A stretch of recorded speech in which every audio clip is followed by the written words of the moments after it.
Hello everyone, कैसे हैं आप सब। उम्मीद है कि आप सब बहुत अच्छे होंगे। तो जैसा कि आप सबको पता है कि यूपीएसआई 4543 पदों की वैकेंसी के लिए मैं वीडियोस लेके आ रही हूँ। जो लोग तैयारी कर रहे हैं, जो लोग सीरियस तैयारी कर रहे हैं, उनके लिए। तो इसका पहला पार्ट मैं पहले ही शूट कर चुकी हूँ, वो आपको मेरी यूट्यूब चैनल पे मिल जाएगा। ये दूसरा पार्ट है, उसमें मैंने एक ओवरऑल व्यू दिया था, आपको रिव्यू दिया था। इसमें मैं आपको सेक्शन वाइज बताऊंगी कि आपको किस सब्जेक्ट को कितना टाइम देना है। जो मेरा एक पर्सनल ओपिनियन है, आप इसको चाहें तो स्किप भी कर सकते हैं, आप नहीं चाहते हैं तो आप इसको बिल्कुल भी अप्लाई मत करिए। आप जिस तरीके से पढ़ना चाहते हैं उस तरीके से पढ़िए। मैं उनके लिए बता रही हूँ जो जानना चाहते हैं या जिनको वाकई इंटरेस्ट है, तो सच में ये चीज फॉलो करना चाहते हैं। आपको अगर अच्छा लगे तो फॉलो करिए, नहीं अच्छा लगे तो प्लीज वीडियो स्किप कर दीजिए। और हाँ, टाइम आपका वेस्ट ना हो ज्यादा, तो आप चाहें तो इसको वीडियो को 1.5x की स्पीड पे करके देख सकते हैं, तो आप जल्दी उसको पूरा सुन लेंगे मेरी बात को। हो सकता है वीडियो थोड़ा लंबा हो जाए, तो आप 1.5 की स्पीड पे करके इसको देख सकते हैं पूरा। मैं पर्सनली यही करती हूँ। सो चलिए, आपका टाइम वेस्ट ना करते हुए वीडियो स्टार्ट करते हैं।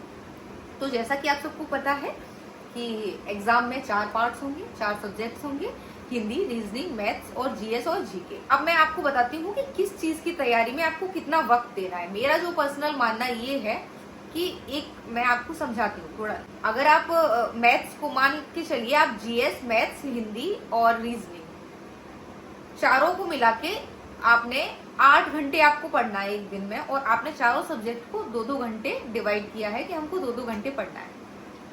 ठीक है, अब मैं एक आपको ओवरऑल बता रही हूँ कि अगर आप 2 घंटे जीएस पढ़ेंगे और जीके पढ़ेंगे, तो इस जीएस और जीके में से आप क्या क्या पढ़ लेंगे। 2 घंटे में आप हिंदी पूरा कवर कर सकते हैं, रीजनिंग कवर कर सकते हैं, मैथ्स कवर कर सकते हैं, पर आप 2 घंटे में जीएस नहीं कवर कर सकते। उधर आम बच्चा जो तैयारी करता है वो क्या करता है कि मानो आधा घंटा वो हिस्ट्री पढ़ेगा, इतिहास पढ़ेगा, आधा घंटा भूगोल पढ़ेगा, आधा संविधान पढ़ेगा, आधा मूल विधि पढ़ेगा, यूपी पढ़ेगा, यूपी फिर करंट अफेयर पढ़ेगा। तो ये आधा आधा घंटा, ये तो मैं बहुत कम लेके चल रही हूँ। अगर आप लोगों ने जिस हिसाब से बनाया, अगर ये आप सारे सब्जेक्ट लेके चलेंगे, सारे पढ़ेंगे, तो आपको ये तो 3 से 4 घंटे, कम से कम 4 घंटा तो आपका जीएस में चला गया। जीएस वाला पोर्शन अगर आप 4 घंटे पढ़ेंगे, तब आप 40 क्वेश्चनों का डाटा इकट्ठा कर पाएंगे। इकट्ठा इन द सेंस आप अपने दिमाग में थोड़ा सा पढ़ पाएंगे, जिसमें से आपका कोई गारंटी नहीं है कि आपके कितने क्वेश्चन फंसेंगे उसमें और कितने क्वेश्चन आप उसमें से सही कर पाएंगे। क्योंकि जीएस जीके बहुत ज्यादा दिन, मतलब मुझे तो नहीं रहती पर्सनली यार, मेरी बहुत वीक है, तो मैं ज्यादा सजेस्ट भी नहीं करती कि इसको, क्योंकि कोई कितना भी पढ़ ले या किसी की जीएस कितनी भी अच्छी हो, तो भी कोई जीएस का महारथी नहीं हो सकता। ठीक है, क्योंकि इसका एरिया इतना वाइड है कि पता नहीं कहाँ से प्रश्न रखेगा आयोग, कहाँ से इसमें क्वेश्चन आएंगे।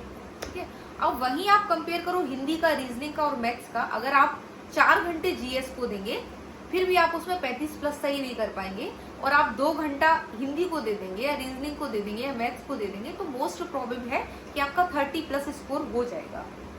तो मेरा पर्सनल मानना ये है कि आप मैथ्स को, रीजनिंग को, हिंदी को ज्यादा से ज्यादा टाइम दीजिए।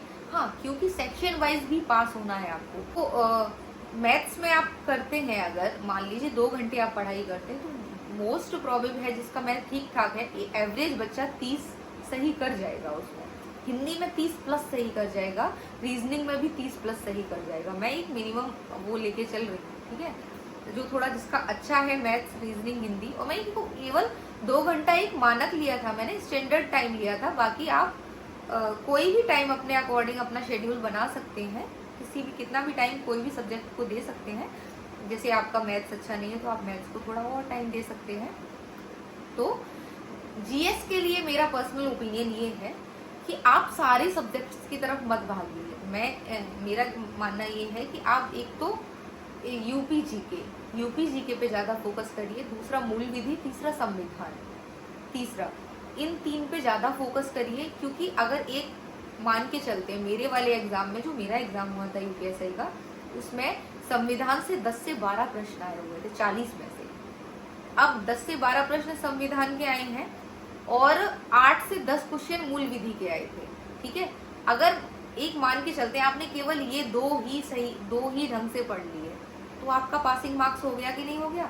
ठीक है, अब आपका इतना ज्यादा टाइम भी वेस्ट नहीं हुआ। मान लीजिए 10 से 12 अगर संविधान के आए तो 12-15 में से आपने 8-10 सही कर दिए, मूल विधि के जो 8-10 आए थे उसमें से 5-7 सही कर दिए, तो आपका ऑटोमेटिक पासिंग स्कोर हो गया। ये 13-14 क्वेश्चन आपके सही हो जाएंगे, ठीक है।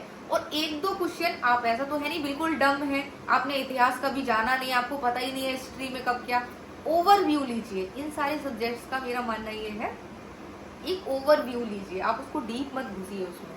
मतलब ये नहीं है कि एक एक लाइन रटनी है, ज्योग्राफी में एक लाइन रट लूँ, फिर इकोनॉमिक्स पढ़ लूँ, इकोलॉजी पढ़ लूँ, ठीक है ना। और बहुत सारे सब्जेक्ट्स हैं उसमें, कि ये नहीं है साइंस फिर सारे। जीएस में कितने सारे सब्जेक्ट्स हैं ये देखिए, संविधान है, मूल विधि है, और इतिहास है, भूगोल है, यूपी जीके है, करंट अफेयर है, और आपका साइंस है, साइंस में फिजिक्स, केमिस्ट्री, बायोलॉजी है। मतलब कितना पढ़ेंगे आप, और इतना सब पढ़ने के बाद भी ये 8 घंटा भी जीएस के लिए कम है। इतना सब पढ़ने के बाद भी आप क्या 40 क्वेश्चनों की तैयारी कर पाएंगे, और उस 40 क्वेश्चनों में भी आप मैक्सिमम 30 क्वेश्चन कर पाएंगे, 30 से ज्यादा नहीं सही कर पाएंगे। 10 प्रश्न ऐसे होंगे ही होंगे जो आप अटेम्प्ट नहीं कर पाएंगे।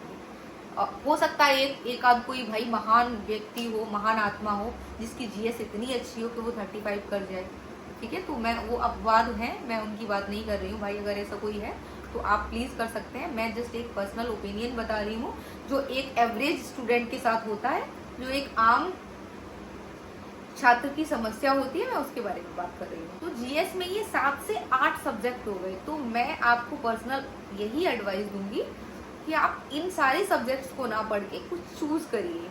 आप जैसे संविधान में 10 से 12 क्वेश्चन आएंगे तो आप मैंडेटरी है उसको तैयार करिए। मूल विधि जो बीएनएस और बीएनएसएस है उसको पढ़िए।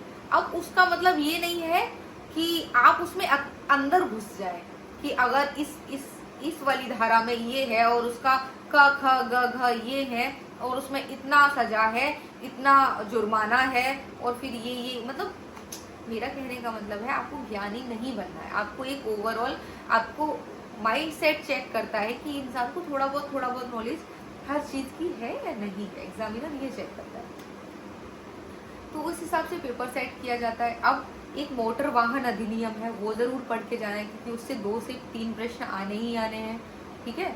और एक दहेज अधिनियम है, वो पढ़ के जाइए, उससे एक क्वेश्चन आ सकता है।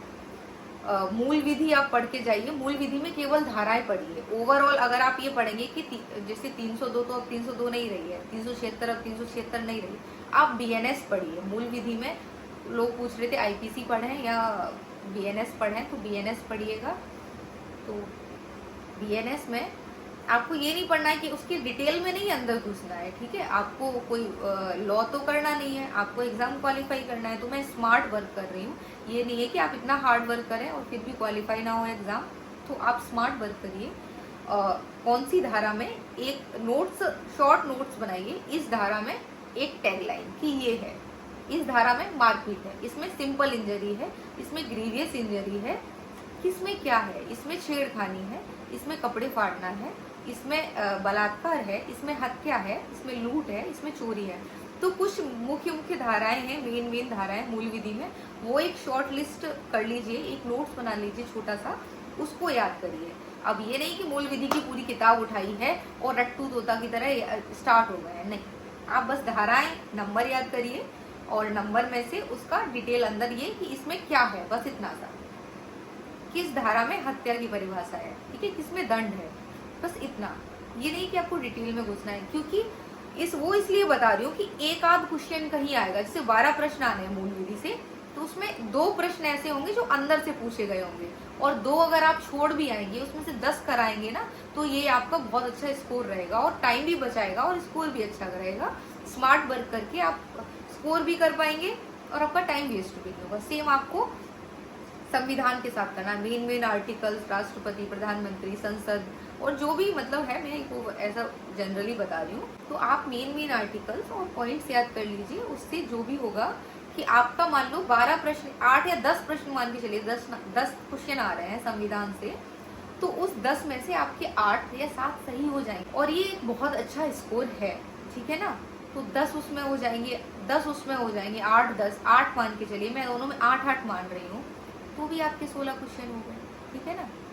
पास हो गए, पासिंग मार्क्स हो गए, और उसमें आप स्कोर के लिए हिंदी, रीजनिंग, मैथ्स है आपका 30+30+30+ अगर तीनों में आएंगे, पासिंग मार्क्स इसमें आएंगे, तो आपका 100% सिलेक्शन हो जाएगा। ये स्ट्रेटेजी है, ये तैयारी करने की स्ट्रेटेजी। आगे भी मैं ऐसी वीडियो बनाती रहूंगी, और चीजें मेरे पास बहुत सारी चीजें हैं जो मुझे आपके साथ शेयर करनी है, जो मैंने नहीं कर पाई थी। मैंने भी बहुत स्मार्ट वर्क किया था, मैंने कोई ऐसा हार्ड वर्क, मैंने ऐसा नहीं है कि मैंने 10-10 12-12 घंटे पढ़ाई की हो, मैंने ऐसा कुछ भी नहीं किया है। हाँ, बेस तो आपको तैयार करना पड़ेगा। फिर अब ये करने के बाद आप हिस्ट्री की तरफ जा सकते हैं, ज्योग्राफी की तरफ जा सकते हैं, और यूपी पे ध्यान दीजिएगा, यूपी जीके पढ़िएगा, यूपी जी के जरूर पढ़िएगा, करंट अफेयर पढ़ते रहिए। ऐसे दो दो क्वेश्चन अगर आपके मान लीजिए 4-4 5-5 क्वेश्चन आएंगे सभी से, और एक एक दो तो भाई आप सही कर सकते हैं। जनरल जैसे किसी भी सब्जेक्ट से अगर 5 प्रश्न आते हैं तो क्वेश्चन पेपर इस तरीके से सेट किया जाता है, 5 में से 2 क्वेश्चन बिल्कुल नॉर्मल रखे जाते हैं, 1-2 थोड़ा हार्ड रखा जाता है, 1 मीडियम रखा जाता है। तो अगर उन 5 में से सभी में से अगर आप 2 क्वेश्चन भी सही कर पाएंगे, या एक मान के चलिए एक क्वेश्चन भी सही कर पाएंगे, तो भी आपका बहुत अच्छा स्कोर हो जाएगा। और मुझे नहीं लगता इतिहास के अगर 5 प्रश्न आएंगे तो कोई बच्चा ऐसा होगा जो एक प्रश्न भी ना सही कर पाए उसमें से। एक क्वेश्चन तो आप जनरली बहुत आम सा ही आएगा, बिल्कुल आम सा क्वेश्चन आएगा, जो आप ओवरऑल पढ़ के ऐसे ही जस्ट एक नजर मार के न्यूसेंट से या किसी चीज से पढ़ के उसको सही कर सकते हैं। तो आपको बहुत ज़्यादा डीप नहीं पढ़ना है। मैं फिर से कहती हूँ, जीएस के चक्कर में पागल नहीं होना है। जीएस के पीछे ये नहीं कि हाय मेरा जीएस बहुत वीक है, मैं कैसे पढूं, मैं क्या करूँ। तो आप बहुत हल्का हल्का पढ़ सकते हैं। कुछ सब्जेक्ट आप अपने चिन्हित कर लीजिए कि संविधान, मूल विधि, यूपी, करंट भी इतना ज़्यादा अंदर नहीं घुसना है, नॉर्मल पढ़ लीजिए। जनसंख्या जैसे मिसलेनियस वाला पार्ट, मिसलेनियस में आप जनसंख्या पढ़ लेंगे, और आप सारी वो मतलब चीज़ें जो मेन लार्जेस्ट क्या है, लॉन्गेस्ट क्या है, ये अगर ओवरऑल व्यू भी आपके पास होगा, अगर ओवरऑल जानकारी भी आपके पास होगी, तो 1-2-3 क्वेश्चन तो मिसलेनियस से आ जाते हैं ना, तो आप वहाँ से सही कर पाएंगे। एक थोड़ा मतलब दिमाग से आपको सोचना पड़ेगा, तो इतना आपको करना है। बाकी मैथ्स, रीजनिंग और हिंदी और जीएस के लिए क्या क्या बुक्स पढ़नी है वो मैं आपको नेक्स्ट वीडियो में बताऊंगी, और कैसे कैसे और तैयारी करनी है, और बहुत सारे आइडियाज़ हैं मेरे पास, वो मैं आपके साथ शेयर कर दूंगी। मैंने क्या क्या अपनाया था वो भी शेयर कर दूंगी। तो आज की वीडियो में मुझे लगता है इतना ही होना चाहिए। बाकी आपको किसी और पर्टिकुलर टॉपिक पे वीडियो बनवाना है तो कमेंट सेक्शन में आप मुझे कमेंट कर दीजिएगा। मैं रिप्लाई भले ही ना कर पाऊँ, कमेंट पढ़ के आपका वीडियो बनाने का ट्राई करूँगी।